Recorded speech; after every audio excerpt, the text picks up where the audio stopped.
Desde pequeno, já demonstrava talento e vocação.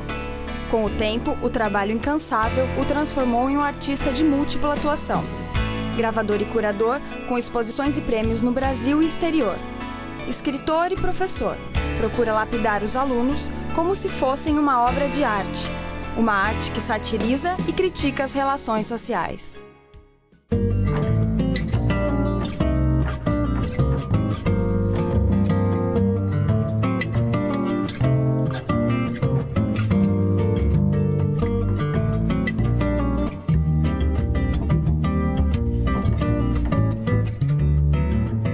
Eu percebi que a gravata sempre estava no meu trabalho, de algum modo, entende? Às vezes era numa imagem pequenininha, num desenho, aparecia uma figura com gravata. Então eu falei, puxa vida, eu vou usar esse tema com a gravata. E comecei a fazer gravatas, uma dançando com a outra, às vezes no pescoço de várias pessoas, e entrei um pouquinho para cenas meio surrealistas, né? E aí foi nascendo um contexto mais forte social, não só a beleza da gravata em si. Ele apresenta um trabalho de crítica social, né? Irônico, bastante irônico, chega a ser até sarcástico em alguns momentos, ferino, não é? Em relação, tanto parece que à condição humana, quanto à sociedade brasileira e, sobretudo, aos membros da política. Na hora que eu fiz o desenho, que eu dei o nome de número 39, né? Esse político com um guarda-chuva, como se fosse uma proteção, ele distribuindo gravatas para o povo lá espera das gravatas, ele jogando gravatas como se ele tivesse num sapato, como se fosse um Papai Noel, entende? Entregando presentes. A gravata estava simbolizando o dinheiro, estava simbolizando sempre alguma coisa que a pessoa está esperando, entende? E eu acho que esse tipo de trabalho foi sendo a minha marca mais forte até hoje. A personalidade dele justamente o que ele reflete no trabalho, né? Ele é muito crítico, muito audaz, assim, sarcástico, né? E ele tenta falar sobre a sociedade, né? E fazer críticas sobre o social. Então, essa série que ele faz já há algum tempo, ela está atingindo totalmente o objetivo, né? que ele propôs. A banana apareceu aí em 1992, né? O político comendo banana, que a banana simboliza, vamos supor, é algo que é comum, é barato, as pessoas podem comprar banana, é uma coisa saborosa que nem muita gente liga para esse alimento, né? Mas o comedor de banana eu quis transmitir alguma coisa de brasileiro no trabalho, né?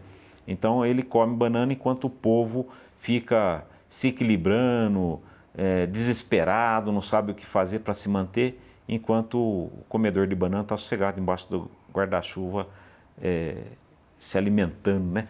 Então eu achei assim que a banana tem um fundamento muito forte no meu trabalho, assim como a gravata, por representar o Brasil.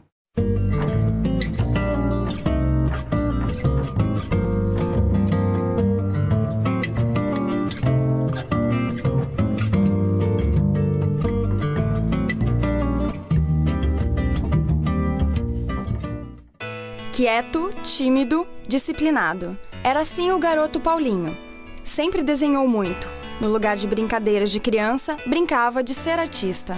Com 7, 8 anos ele já, estimulado principalmente pela mãe, já desenhava. E aqui em Campinas é interessante porque ele, as primeiras obras dele foram publicadas, né, no Diarinho, que era um suplemento infantil do Diário do Povo.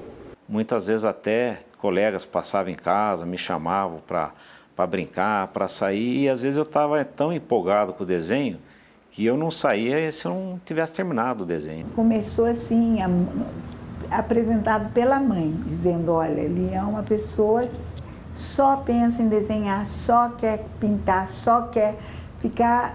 o mundo dele é esse mundo plástico, né?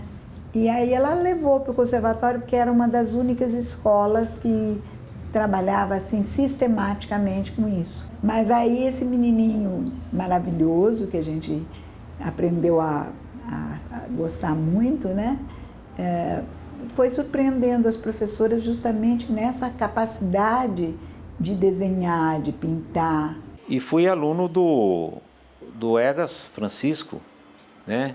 Logo em seguida, no Centro de Ciências, Letras e Artes. Então, quando menino, o Egas também, um artista jovem, que deixava a gente bem espontâneo para fazer o trabalho, né? Então, foi uma marca registrada que eu tenho assim da cidade. O Conservatório Carlos Gomes e o Egas Francisco no início de carreira. Eu tive alunos brilhantes lá. E o Paulo, sem dúvida alguma, era um dos mais brilhantes. Desenhava tinha com muito humor, um humor extraordinário no desenho, um traço bem expressivo. Ele era um menino que trabalhava o tempo inteiro, ele desenhava tempo integral dentro da sala, entende? Quer dizer, só quando ele entrava e ele saía, que ainda você tinha a chance de conversar um pouco com ele, sabe? Porque ele era de uma atividade impressionante. Mas assim, a coisa que mais marcou a gente foi que nós resolvemos levar as crianças para a igreja para ver a história de Jesus, né, do sacrifício de Jesus. Eu falei, olha, só que não pode ser em cor. A igreja está de luto, então todo mundo tem que pintar preto e branco. Mas aí nós nos surpreendemos e ele pintou um Jesus extremamente colorido, vermelho e amarelo, quer dizer, com sangue aparecendo e tudo. E aí a gente falou, esse menino é um menino que tem, além de tudo, tem uma personalidade artística muito forte.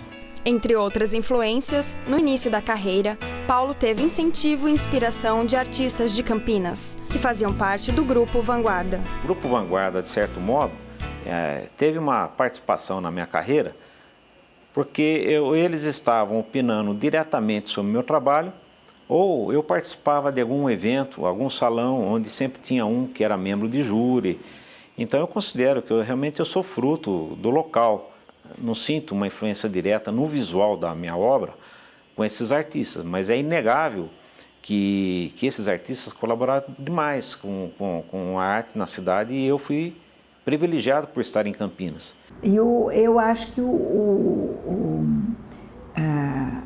Paulo, como sempre foi muito estudioso, eu acho que ele se voltou para a história das artes plásticas e encontrou esse Bosch, porque eu acho que as primeiras coisas dele foram muito influenciadas por Bosch. Né? O Paulinho, apesar de fazer uma obra que é consumida pelo adulto, de certo modo, a sua obra está carregada de infantilidade. E esse espírito infantil, eu sei que foi muito reforçado pela influência do Picasso. O Paulo está com uma forma de expressão peculiar, é ele mesmo, não tem... Ele poderia ter absorvido alguma coisa de mim, mas também não é. Eu não fiz nada disso que ele faz.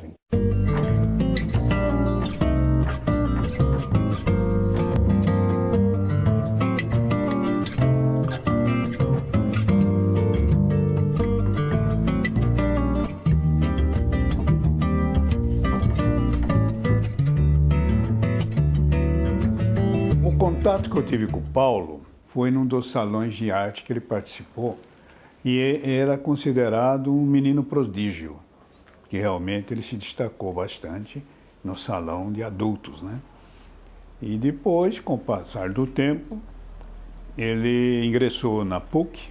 Eu fui aprendendo gravura com o Bernardo Caro e aí eu não parei mais. Na hora que eu fiz a primeira gravura e que eu percebi que tinha a possibilidade de fazer uma reprodução dela que fosse original e tirar cópias originais, era fascinante o corte que dava na obra, aquilo me fascinava tremendamente, né?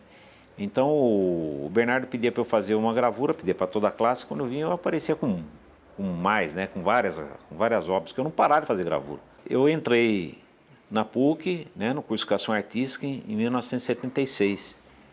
E foi o ano que a doutora Léa Zigiati, diretora do conservatório, Ela ficou sabendo que eu estava fazendo curso de educação artística, mas imediatamente mandou me chamar. E ele, quando adolescente, quer dizer, ele só reafirmou a vocação que ele tinha, e aí a gente catou ele para ser professor.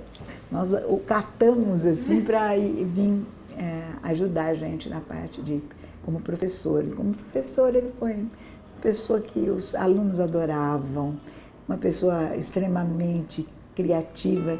Desenho, pintura, escultura, aquarela. Paulo percorreu todas as linguagens até se encontrar na gravura. Existem muitas modalidades de gravura, técnicas diferentes, mas a princípio ela é só a transferência de uma imagem para uma outra superfície. A gravura é uma expressão riquíssima. Ela permite o uso de recursos que estão presentes na escultura, na pintura. Ela é um meio de expressão muito completo mesmo. Não deixa a desejar em nada nesse sentido para qualquer outra modalidade. E a gravura tem uma grande qualidade que o Paulo percebeu logo de início, que também é aquela da multiplicação da imagem. Na época da PUC, como aluno, eu já estava fazendo muitas gravuras, né? E eu participei de uma em 78, no último ano da universidade, que foi em Paris. Essa é uma mostra latino-americana. Então aí eu realmente percebi que a minha gravura está sendo bem-vinda em muitos salões, ganhando vários prêmios. E com essa mostra que eu participei no exterior, realmente eu comecei a tomar um fôlego e uma credibilidade no meu trabalho. A gravura é uma coisa muito mais séria. A gravura, se o artista é bom, como é o Paulo, ele atinge o objetivo, ou seja, ele consegue transmitir uma mensagem que não é para combinar com o tapete nem com o sofá. Viver para a arte e não da arte. Como se fossem filhos, Paulo prefere manter seu acervo pessoal. Vende as obras apenas em casos especiais. Foram bastante gravuras que eu comprei. Eu não gosto de presentear as pessoas, pelo menos quando se casam, com uma coisa óbvia, né? Um forno de micro-ondas ou as panelas, porque isso é obrigatório comprar. Quer dizer, não precisa ganhar.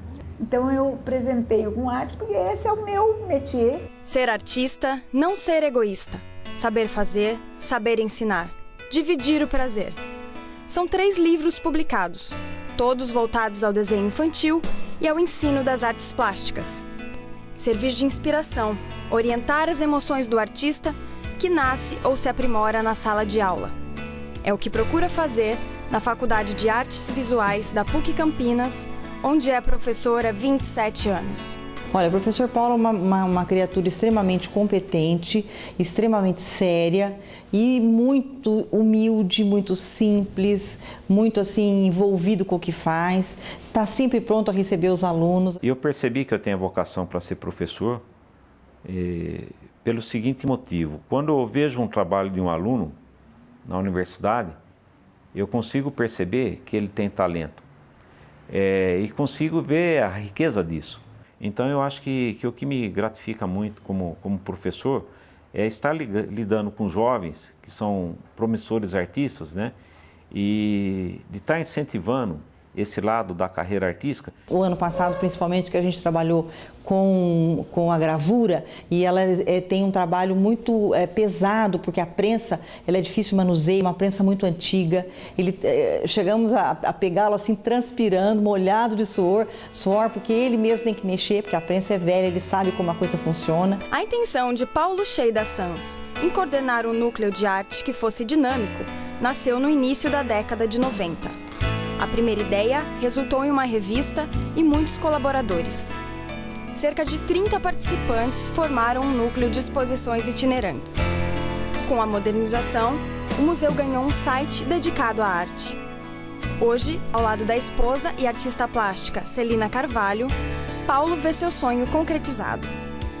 Com um acervo de mais de 1000 obras, o Olho Latino abre suas portas em Atibaia. para valorizar e difundir a arte latino-americana. Mais que um museu, um movimento de arte.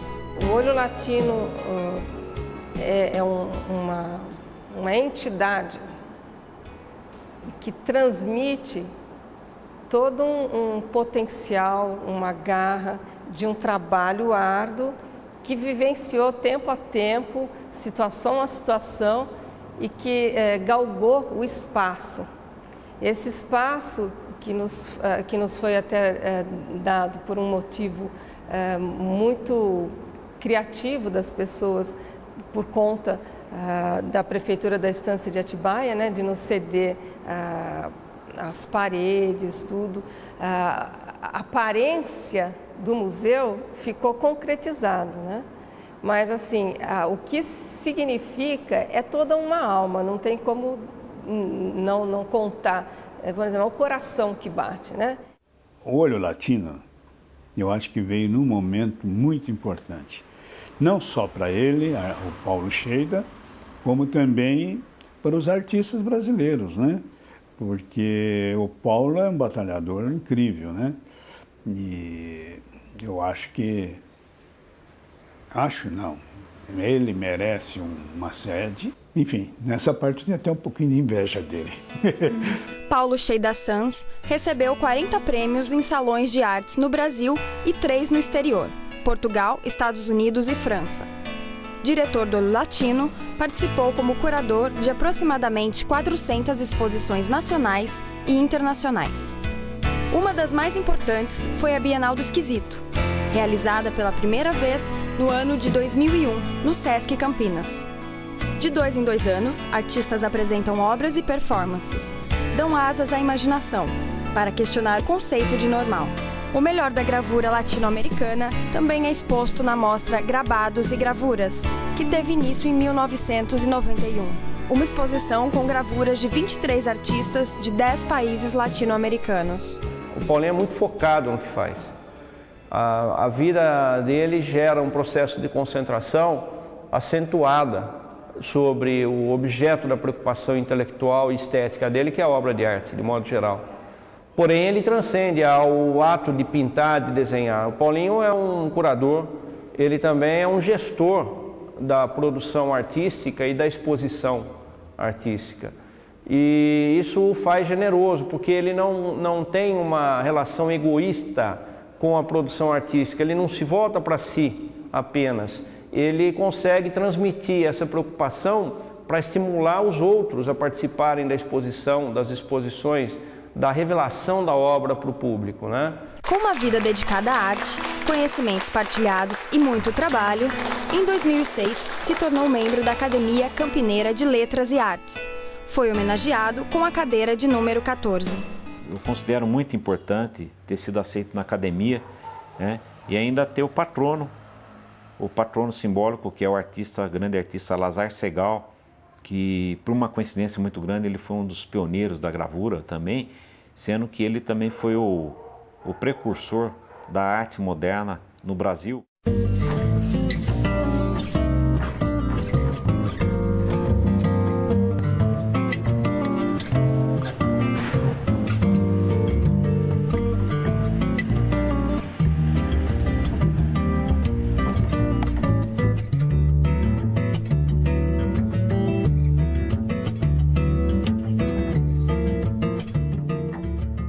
Para quem não conhece, pode ser apenas mais um professor.